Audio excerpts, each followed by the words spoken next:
Welcome to This Wild Journey, the podcast where your body, your brain, and your battle plan come together.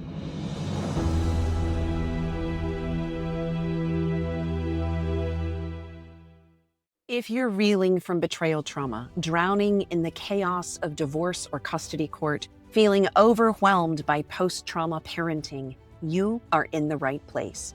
We're here to untangle hard truths that bring clarity and courage so you can reclaim your power, protect your peace, and resolve trauma without reliving it. Let's get to work.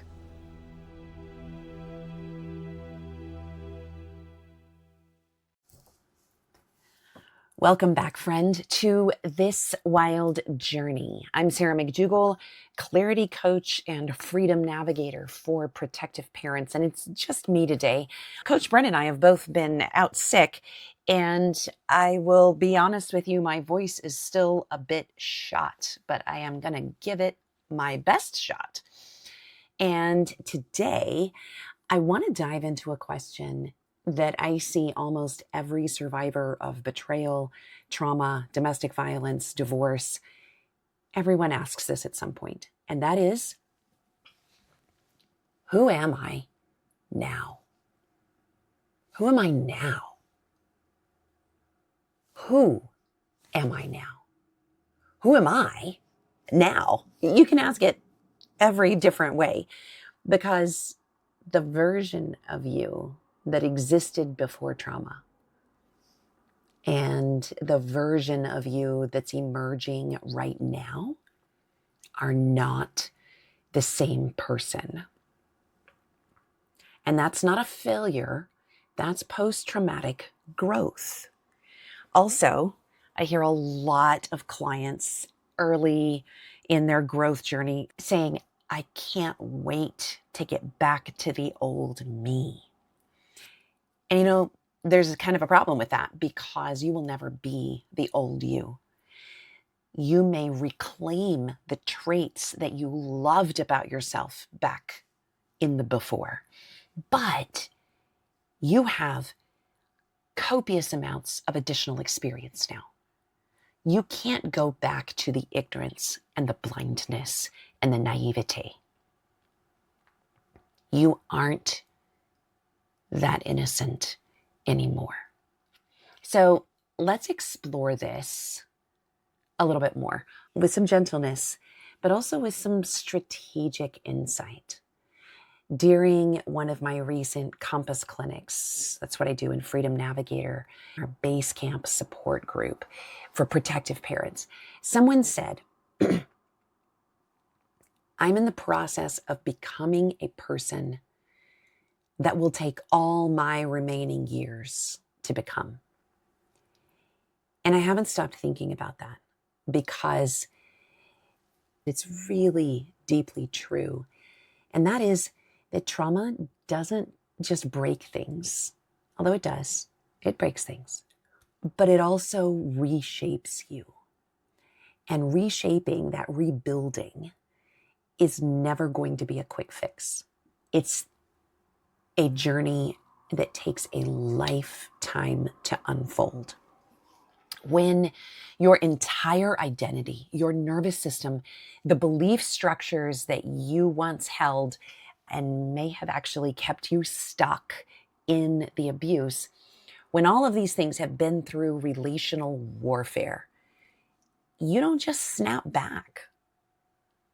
There's not this whole just bounce back, they're gone, I'm free, now it's all good. No, it isn't how it works. Instead, I find that we emerge slowly, sometimes agonizingly, but it has to be intentionally if we want to heal.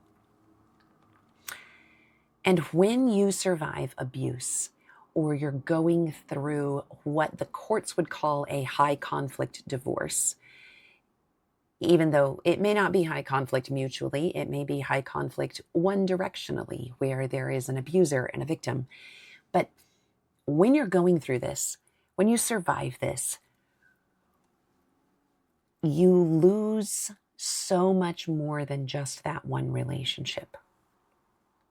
You're also going to lose the version of you who trusted quickly and easily, the version of you who just assumed that love was safe and that love was enough and that two people who love each other can just make it through anything. You're going to lose the version of you that believed that stability was a guarantee in a marriage. You lose your sense of predictability, your sense of innocence, your vision for the future. But that identity loss doesn't have to translate to weakness or to unhealth. It can actually be your brain's attempt to make sense out of the chaos. And it's okay to normalize the reality that sometimes we feel lost, but that's actually a sign that our body and our brains are recalibrating to what is true and real, not that we're just broken beyond repair. And if no one's told you yet, I want to reiterate that you're not going to go back to your old self and that you don't have to. Your old self didn't know what you know now, didn't have the boundaries that you're building now, didn't have the same discernment or strength or clarity that you are growing into. And that means that if you choose post-traumatic growth, if you choose to heal forward, then this new you can be wiser, sharper, more insightful, more grounded, more protective, more intuitive. And that next version of you is becoming. It may be slowly, that's okay, but it can be intentionally, purposefully. In our episode today, I want to give you 3 exercises that I use with clients, either in my Basecamp group sessions or with Clarity and Strategy individual sessions. Here's the first one, and that is your future self snapshot. I want you to think about the truest, most authentic version of you, the best version of you that is your true self. And ask yourself, what does the future version of me do well?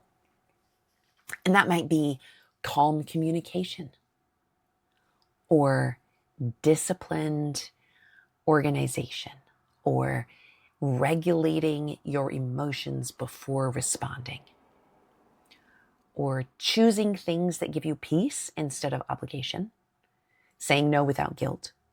It could be anything. Just choose one thing that the future version of you really is going to do well. And then try to practice doing that at least twice today, whatever that is. The second tool that I want to share with you today is called an identity inventory. I have sat and done this with groups of women, and it has been the most healing and incredible thing, sometimes accompanied with tears and hugs and prayer and support. And what I want you to do is take a piece of notebook paper or your journal, and I want you to write down 3 things that you used to or still struggle with believing about yourself that are rooted in your trauma instead of in truth. Now, some examples might be, I'm just too much. Or it might be the opposite. I'm not enough. I'm too emotional. I can't trust myself. Whatever that is. And then I want you to write the counter story that you know is rooted in truth. Now, faith is really important to me. So if you are also a person who values faith and who values truth as we see it being expressed by God as opposed to humans who are warping it, then stick with me for this next bit. I remember doing this in a group one time as a supportive exercise. And one of the women shared that one of those talk tracks that resounded over and over in her head her whole life was that she talked too much. And the funny thing was, this is one of the quietest women I've ever met. And so I asked if she could think back and identify where that mental soundtrack had originated. And she did. She was able to think back to this memory where she was in elementary school, probably second or third grade. She was on the playground with a bunch of other girls, and she had been chattering away about something she was super excited about. And the meanest, most popular, snottiest girl turned around and said, "You're just a chatterbox. You talk way too much." And that one comment resounded in her mind for the rest of her life. And she told herself countless times over the decades that she should be silent because she talked too much, that being a chatterbox was too much. So we sat together, and she's in tears at this point, and we told her how much we appreciated her thoughts and insights, and that none of us had ever thought she talked too much, and that we deeply enjoyed and valued things that she did share when she did have the courage to talk.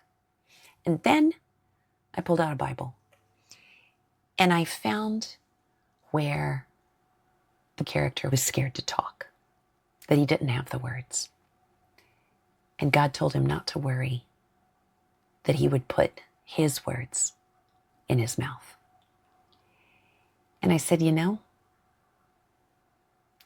what if you have an opportunity to speak God's words? And at this point, everybody's crying, right? Because we are feeling the power of her story.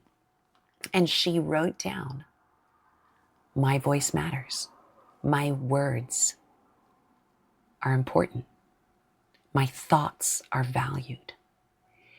She wrote the counter story based on what she knew to be true. You can do the same thing. And honestly, you can do it alone, or you can take this to a small group or collection of friends or your prayer phone call or wherever you want to take it, your next coffee date with a girlfriend, and do it together where you're both supported. Here's tool number 3, and this is a nervous system anchor. Because when we are rebuilding identity, it is so crucial to also learn to reintegrate our emotions with our bodies, especially if we've been dissociated and we've shut down our feelings or our body, to allow our bodies and our brains to re-regulate and reintegrate together. One way out of many to do this is to simply place your feet on the ground and feel your feet pressing into the ground. Breathe slowly and deeply and say to yourself, "I'm allowed to rebuild. I'm allowed to heal. I have permission to grow at my own pace." Speaking true things out loud can be verbally grounding for your entire nervous system. And if you need a guide, if you are a protective parent who is struggling through trying to find clarity with your court case and your post-trauma parenting and the strategy for how to communicate without being triggered and flooded and emotionally reactive with your co-parent, who may also be your abuser, I want to invite you into Base Camp. Base Camp is where we do this deeper work. slowly and gently and strategically. We have weekly clinic calls. We have a supportive, protective parent community, tactical guides for surviving the family court system, templated scripts that help you track things that are going on and learn how to document your evidence better, and support that paces with you and understands how this process of post-trauma rebuilding actually works. I just want you to know that you don't have to figure out the next version of yourself, that authentic, truest version of you. You don't have to figure that out in isolation. And if you're feeling overwhelmed, it's not too late. You're not actually starting over. You're starting again. And this time you have way the heck more wisdom. It's your journey. It's your rebuilding. And I am so honored to walk this with you. Thank you for letting me join you on this wild journey. I'll see you next time. Brought to you by Wilderness to Wild. www.thiswildjourneypodcast.com.